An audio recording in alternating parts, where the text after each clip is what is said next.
Good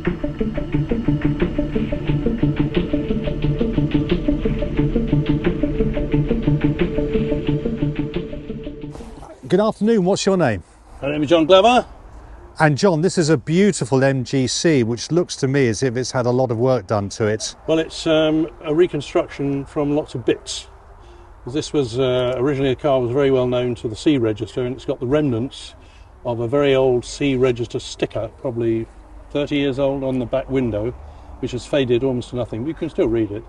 And I bought it in the Midlands when I was working up in Birmingham. I saw it for sale and I couldn't resist it, in bits. The original gentleman who had it, who, as I say, was well known to the C register and the car club, local organiser, took it apart and wanted to turn it into a Sebring lookalike, but never got it finished. And then it was sold on to another gentleman who was really an Austin man, had two vintage Austins up near Birmingham, and I bought it in bits, transit and two trailers, to get it back to the village garage in East Grinstead, who've done a lot of Cs for me. And in fact, it's taken 2 years. It was supposed to be a year, but it's taken 2 years in the end. After we took all the Sebring bits off, in the front and in the rear, a lot of rust and a lot of holes, so we decided to stick with its original resprayed colour, which was Jaguar Racing Green rather than British Leyland or MG Racing Green. You said Sebring. It had been modified at some stage in its life? They were going to put some Sebring bits, exhaust, manifold.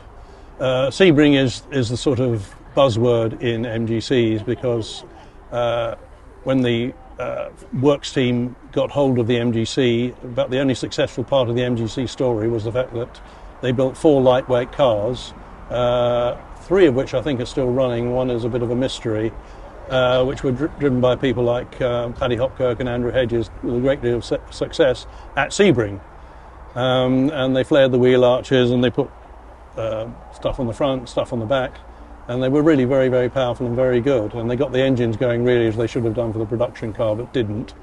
I mean, this really should have been a V8, but for some reason they weren't allowed to make it a V8, and they cast around for a heavy old lump of an engine, which is what you see in there. So what do we see? Is it a standard issue MGC engine, or how have you tuned it? This is standard apart from different exhaust manifold, different carburetors and different air filters. Okay. But otherwise it's exactly as it would have come out the factory. But the problem, as you can see, is when they had the MGB, they always knew they wanted to put something bigger in it, engine-wise, and this was all they could come up with, which is 3-litre Morris lump that originally been a lorry engine, I believe, and it's too long, it's too high, hence the oil cooler has come here forward of the radiator. It would be there on an MGB, and you've got various lumps in the bonnet to accommodate the radiator and the carbs, that carb. Yeah. But I mean, when this went off to Izzy Gonis at Morris Motors, and he was supposed to shorten the stroke, make it much lighter, because they had tremendous problems. The whole of the front end of this car completely different to an MGB. They had to put a great big strut under the front of the engine, under the back of the engine, and because of America, and they wanted to make it an automatic for America. The Americans didn't want an automatic; they wanted a stick shift because it's a British sports car. I want to change gear, man. I can do that in my Plymouth. And so they had to accommodate the fact they can maybe put an automatic gearbox on there. And when you take this engine out, it all comes out in one. This is a manual car, but it still has to take the whole thing out in one piece. And there's a great big piece of metal underneath the seats, which holds the back of the engine up. Okay. So it's a completely different car. Floor pans, everything, and then it's MGB afterwards. So you've been a great collector of MGCs over the years. Why Cs as opposed to the V8s, for instance? I started off with a rubber bumper MGB. Yeah. And it was great. And then I had one drive in one of these, very old one, absolutely rackety. It was just the increase in power was just very, very... And it's also a much better cruising car. Yeah. I mean, the head of BMC said, you know, if I want to go around some country lanes, I'll take an MGB. Yeah. If I want to go to France, I'll take an MGC. So what's the output on this? About 140, 150? Yeah.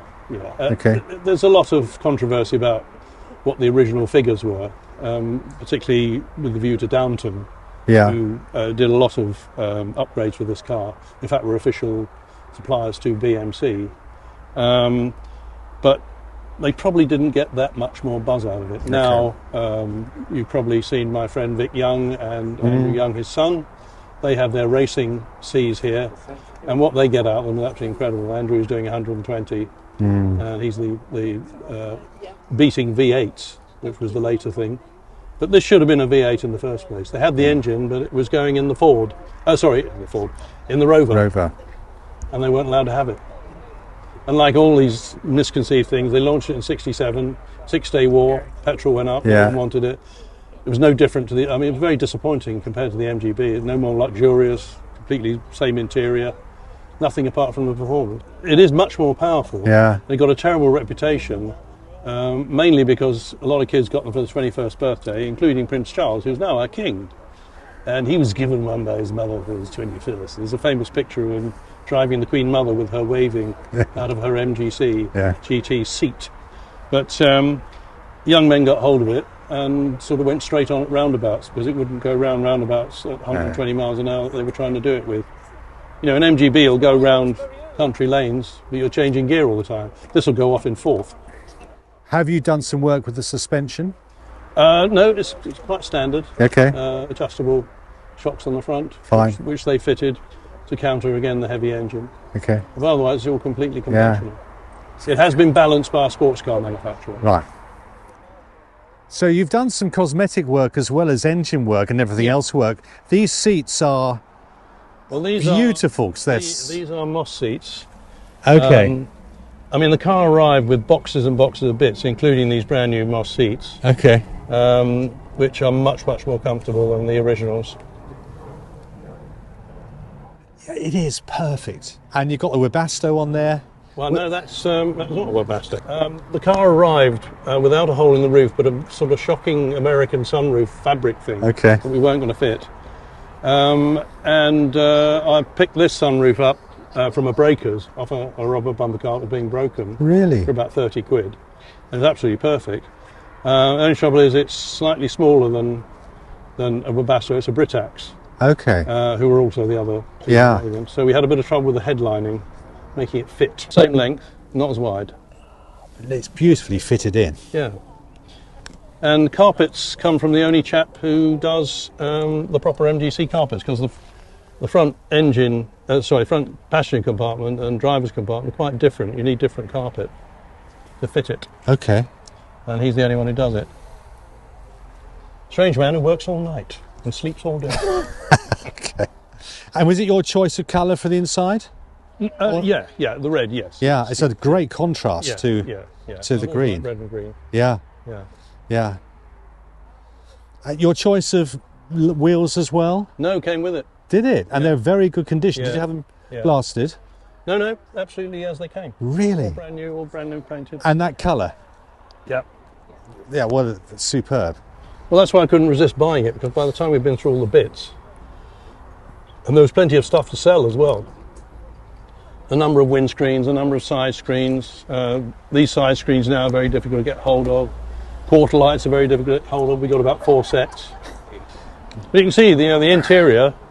It looks just like the MGB, and people are expecting it to be an E-Type. Yeah, yeah. I've fitted the latest centre console, which is very useful for touring. Yeah. And this car is off to Luxembourg in August for its first foreign trip. Really? Yeah, going off to the European event of the year. Brilliant. You're going to love it. Yeah. John, this has been so interesting. Thank you very much for talking about the car to us. Enjoy your weekend. Thanks for your appreciation. Thank you.